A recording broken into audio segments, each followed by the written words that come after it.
Hello friends, तो आज हम डिस्कस करने जा रहे हैं रणवीर सर के जीवन में घटी कुछ ऐसी घटनाएं जो उनको भूतों पे विश्वास करने पर और ऐसा विश्वास करने पर कि उनकी लाइफ के साथ कुछ ब्लैक एंटिटीज अटैच्ड हैं, उनको मजबूर किया।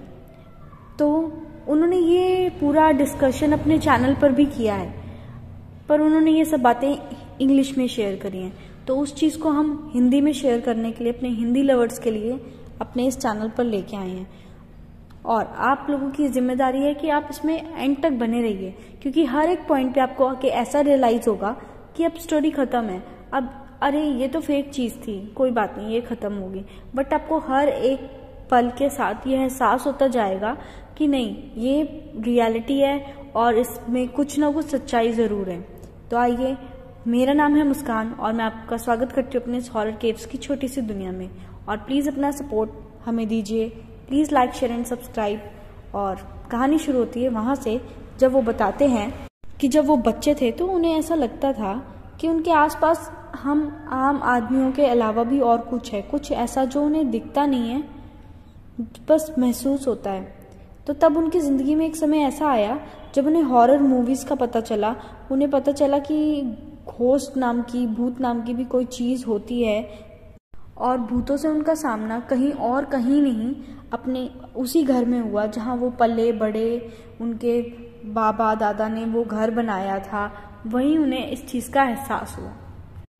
तो ये 3 मंजिल की मकान में रहते थे और उसमें हॉस्पिटल खुला हुआ था नीचे, ऊपर के फ्लोर पे ये लोग रहते थे। तो जो उनके घर में जो कॉरिडोर था उस तरफ वो देखते हुए उनको बहुत डर लगता था, ऐसा लगता था कि कोई उन्हें घूर रहा है। और रात में जब अंधेरे में वो लोग अपने कमरे में सोया करते थे तो उन्हें ऐसा लगता था कि कोई नेगेटिव एनर्जीज उन्हें उस अंधेरे में भी घूर रही है, जिसकी वजह से वो लगभग 19-20 साल के होने के बावजूद भी अकेले नहीं सो पाते थे। और उनको रात में इतना ऐसे लगता था कि वो सोते नहीं थे, उनको ऐसा लगता था कि रात उनको काट रही है, उनका वो समय कट नहीं रहा है, बहुत मुश्किल होती थी। और ये सब का कारण एक ये था कि वो बताते हैं कि जब वो 11 साल के थे तब वो अपनी मम्मी के साथ सोया करते थे। और उस समय पर एक टाइम ऐसा था कि उस समय उनके पापा घर पर नहीं थे और वो टाइम ऐसा था कि उन्हें स्लीप पैरालिसिस बहुत ज़्यादा आता था। स्लीप पैरालिसिस एक ऐसी चीज़ होती है जिसमें आप अपने माइंड में, आपका माइंड उस चीज़ को देख रहा होता है पर आपकी जो बाहरी बॉडी होती है वो उसके अकॉर्डिंगली रिएक्ट नहीं कर पाती है। आप सिर्फ डर और दहशत में उस चीज़ को महसूस कर सकते हैं, ना चिल्ला सकते हैं, ना चीख सकते हैं। तो वो अपने हिसाब से बताते हुए उसमें ये कहते हैं कि उनकी लाइफ की बहुत ही स्केरी चीज़ थी जो उन्होंने महसूस करी। इससे ज़्यादा डरावना उन्होंने कुछ आज तक फील नहीं किया। जब उनका ब्रेन उनको सब कुछ फील करा रहा था पर वो अपनी मांसपेशियों को उसके हिसाब से हिला नहीं पा रहे थे। उस समय बॉडी अपने आप को प्रोटेक्ट करने के लिए कोई मैकेनिज्म कर नहीं पा रही थी।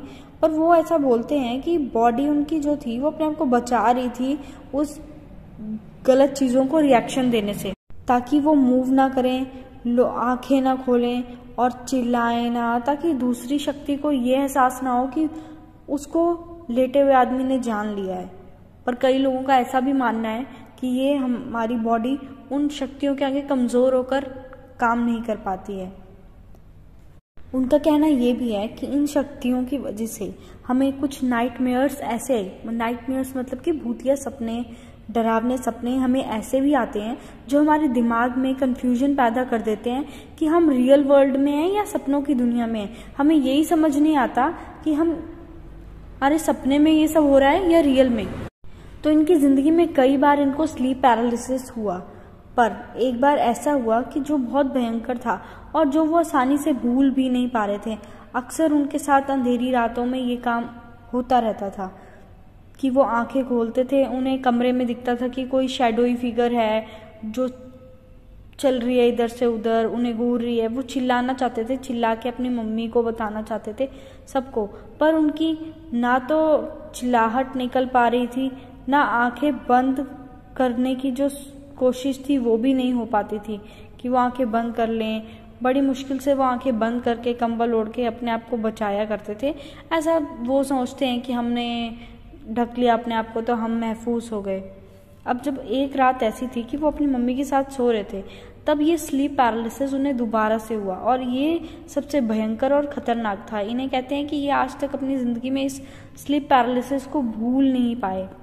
तो वो बताते हैं कि उन्हें पहले की तरह ही आज भी कुछ शैडोई फिगर्स दिख रही थी अपने कमरे में, पर आज कुछ ऐसा हो रहा था कि उन्हें चेन से बांध दिया गया था और पकड़ के बेड के नीचे की तरफ खींचा जा रहा था।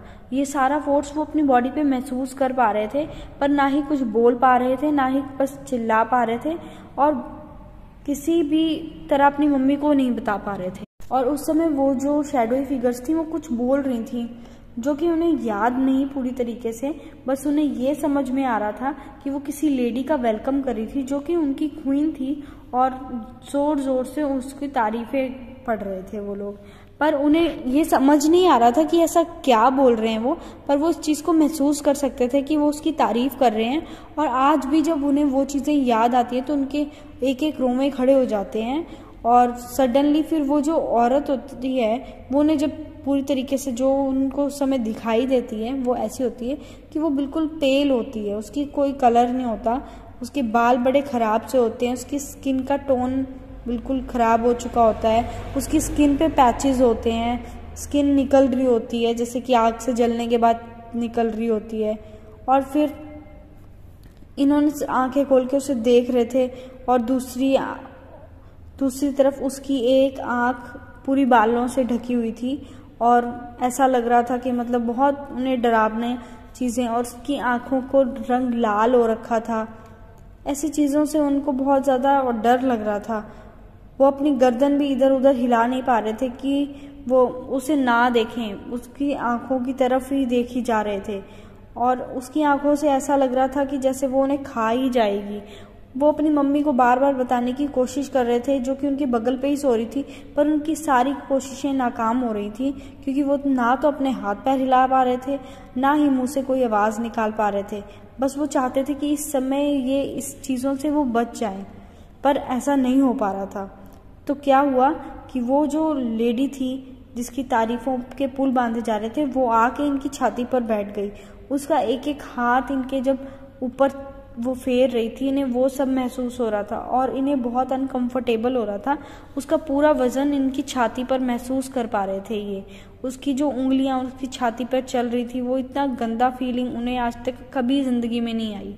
वो 11 साल की उम्र में कहते हैं कि उन्होंने अपनी लाइफ का सबसे डरावना, सबसे भयंकर चीज़ महसूस कर ली थी, जो कि किसी ने भी आज तक शायद इतनी छोटी उम्र में नहीं की होगी। ये बताते हैं कि ये पैदा एक पूजा पाठ वाली फैमिली में हुए थे, जहाँ पूजा पाठ की बहुत इम्पोर्टेंस थी और इनकी मम्मी भी जानती थी कि मेरा लड़का बहुत ज़्यादा भूत प्रेत से डरता है, क्योंकि वो बचपन से ही उनको ऐसा एहसास होता था ना कि अंधेरे में मैं अंधेरे कमरे में अकेले नहीं रहूँगा। तो उनकी मम्मी जानती थी कि मेरा बेटा डरता है, तो उन्होंने उन्हें एक मंत्र सिखाया था, जिस मंत्र का यूज़ उन्होंने उस समय किया। उनको याद आया कि वो मंत्र है और इससे भूत प्रेत की बाधा हट जाती है, तो उन्होंने वो मंत्र पढ़ना शुरू किया। और उन्होंने वो मंत्र जब आंखें बंद करके बस मंत्र बोले जा रहे थे, तब अचानक ही ये सब क्रीपी चीज़ें हट गईं और वो सो गए। उन्हें सुबह उठकर जब उन्होंने एहसास किया तो उन्हें वो वेट अपनी छाती पर महसूस हुआ और ऐसा उसके टच को, मतलब उनको ऐसा लगा कि ऐसा रात में कुछ हुआ।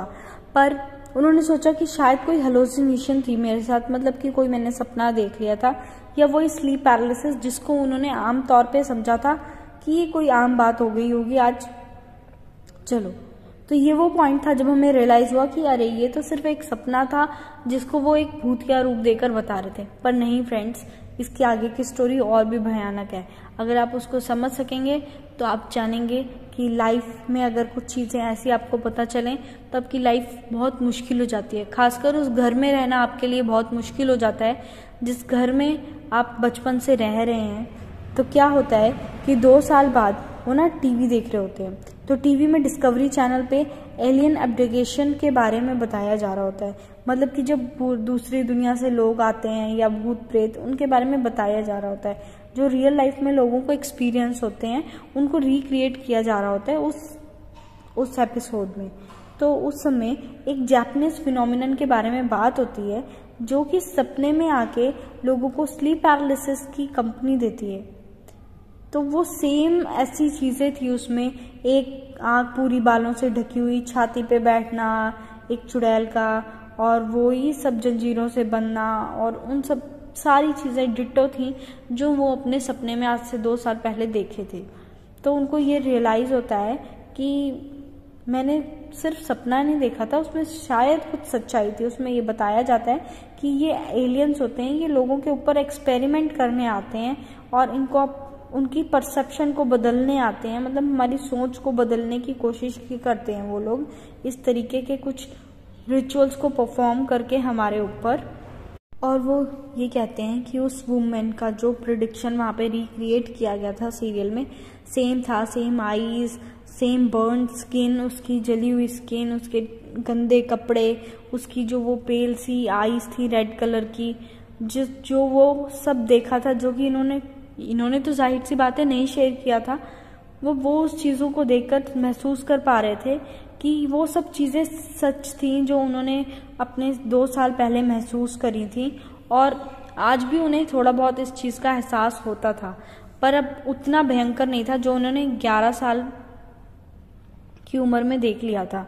तो वो आंखें ऐसी थी कि जैसे डेथ की आंखें हों, उसे समझना, उसे देखते ही उन्हें रोना आने लगा, और वो अपनी आंखों को पोंछते हुए बगल में अपनी मम्मी के पास भाग के गए, और मम्मी ने उन्हें शांत करते हुए चुप कराया। और अगले 7 से 8 साल वो कभी भी अकेले नहीं सोए, वो अपने मम्मी के साथ ही सोए, और स्पिरिचुअलिटी में उनका विश्वास था जिसने उन्हें इस डर से बाहर आने में मदद करी, और साथ ही साथ इन सब बाधाओं से बचा के रखा। वरना लाइफ बहुत अनप्रेडिक्टेबल होती है, किसी को भी आसानी से इन सब चीज़ों से छुटकारा नहीं मिलता। फिर क्या हुआ? अब आपको लगेगा कि स्टोरी यहीं एंड हो गई, नहीं, इसके बाद क्या हुआ?